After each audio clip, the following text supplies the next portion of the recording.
तो पहले संजय सिंह और अब सुशील कुमार रिंकू सस्पेंड हो गए। संजीव झा जी, आपको समझना पड़ेगा, नियम तो फॉलो करने पड़ेंगे। बिल्कुल, अभी नई पार्टी है आपकी, एक दो सांसद है, ऐसा मत कीजिए। ये केवल क्यों नियम तोड़ रहे हैं? ओनली 2 पीपल ऑन जी। ईश्वर जी, ये पार्टी, ये सरकार केवल अराजक ही नहीं है, आज सदन को भी अराजक किया जा रहा है। अरे सदन के सदस्यों को विरोध करने का अधिकार है, अगर विरोध करेगा तो पूरे सदन के लिए निकाल देंगे। एक बात। दूसरी बात, अभी मुझे लगता है थोड़ी छोटी मेमोरी है सुधांशु जी की। सुधांशु जी, आप ही के मुख्यमंत्री थे मदन लाल खुराना जी और साहेब सिंह वर्मा जी। मैं आपको स्टेटमेंट दिखा देता हूं मदन लाल खुराना जी का। मदन लाल खुराना जी कह रहे हैं, सदन में कह रहे हैं कि उपराज्यपाल हमारे अधिकार को छीन रहे हैं, हमारे फाइल को पास नहीं कर रहे हैं। साहेब सिंह वर्मा कहते हैं अगर सारा पावर उपराज्यपाल के पास ही होगा तो हम फावड़ा लेके खेती करने जा रहे हैं। और लगातार इस बात की चर्चा लगातार सदन में मुख्यमंत्री करते रहे कि उपराज्यपाल अपने मनमानी करते हैं। अब एक बात समझिए, ये 239 ए में ग्रे एरिया था। संवैधानिक पीठ ने क्लियर कट फैसला दिया जिसमें यह कहा कि पुलिस, लैंड और पब्लिक ऑर्डर को छोड़कर बाकी सारी चीजें दिल्ली सरकार के पास है। आप सुप्रीम कोर्ट के संवैधानिक फैसले को आप ऑर्डिनेंस लेके आए और कानून बना दिए। आज ये काला कानून है। आज जो अमित शाह जी कह रहे थे सदन में, मुझे यह लगता है कि अमित शाह जी दाएं बाएं भटक रहे थे। अमित शाह जी कहते हैं कैबिनेट नहीं होता है, जरा अमित शाह जी झूठा आंकड़ा पेश कर रहे थे। संजीव झा जी निकालिएगा जाकर के। ईश्वर जी, पहला ऐसी सरकार है जहां के रात के 10 बजे 11 बजे भी कैबिनेट के फैसले हुए। एक महीने में 5 फैसले हुए। सदन क्यों लोकसभा को गुमराह कर रहे हो आप? एक बात।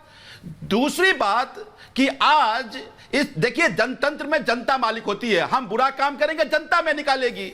जनता के फैसले को तुम अपने एक अनैतिक अध्यादेश के जरिए और कानून के जरिए की साजिश कर रहे हो। अनुराग भदौरिया जी आ रहा हूं, रत्नाकर जी आ रहा हूं। दिन होगा और आज इसीलिए विपक्ष के पास इंडिया इकट्ठा होकर के आज नहीं, ठीक है संजय जी, आपका ये पॉइंट वैलिड है। सुधांशु जी, ऐसा क्या है, इतिहास लिखी जाएगी, ऐसा क्या है संविधान की हत्या करने वालों के ओके, ठीक है संजय जी, रिलैक्स।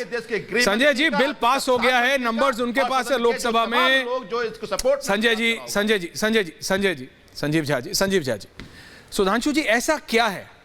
1 मिनट के लिए सोचिए। राजनीतिक तौर पे आम आदमी पार्टी बोल रही है जिसकी लाठी उसकी भैंस कर रहे हैं आप, क्योंकि नंबर आपके पास है, सरकार में आप है, सत्ता में आप है, सांसद आपके पास हैं, तो आप अपना जो आपका मन आ रहा है आप वो कर रहे हैं।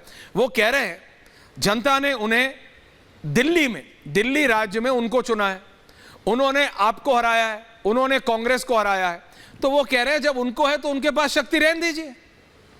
आपको क्या दिक्कत है? आप ये क्यों अध्यादेश लाके उनको टर्न एंड ट्विस्ट कर रहे हैं?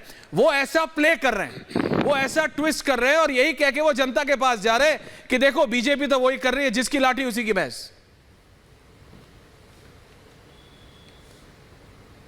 ऐश्वर्य जी, हम सिर्फ ये कहना चाह रहे हैं, समस्या हमें नहीं है, लड़ हम नहीं रहे, लड़ ये रहे। आप बताइए, ऐसी लड़ाई तो कभी जिन राज्यों में पूर्ण राज्य है वहां पे नहीं हुई है। इन्हीं के साथ ऐसी स्थिति क्यों उत्पन्न हो रही है?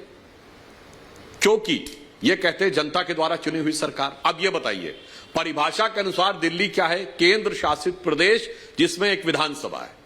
अब केंद्र शासित प्रदेश है तो उसमें केंद्र, यहां भी चुनी हुई सरकार है विधानसभा में और केंद्र में भी चुनी हुई सरकार है, तो कौन सी सरकार ज्यादा बड़ी होगी? जनता का प्रतिनिधित्व कौन करता है?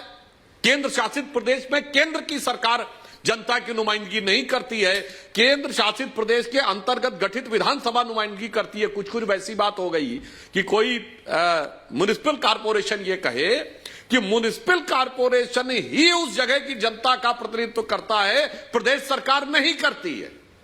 इस ढंग की बात कह के बचने का प्रयास करना सर्वथा अनुचित है। उन्होंने, गृह मंत्री जी ने बहुत सीधा उदाहरण बताया आपको। ये बताइए कि उन चंद दिनों के अंदर सिर्फ विजिलेंस की फाइल क्यों मंगवाई?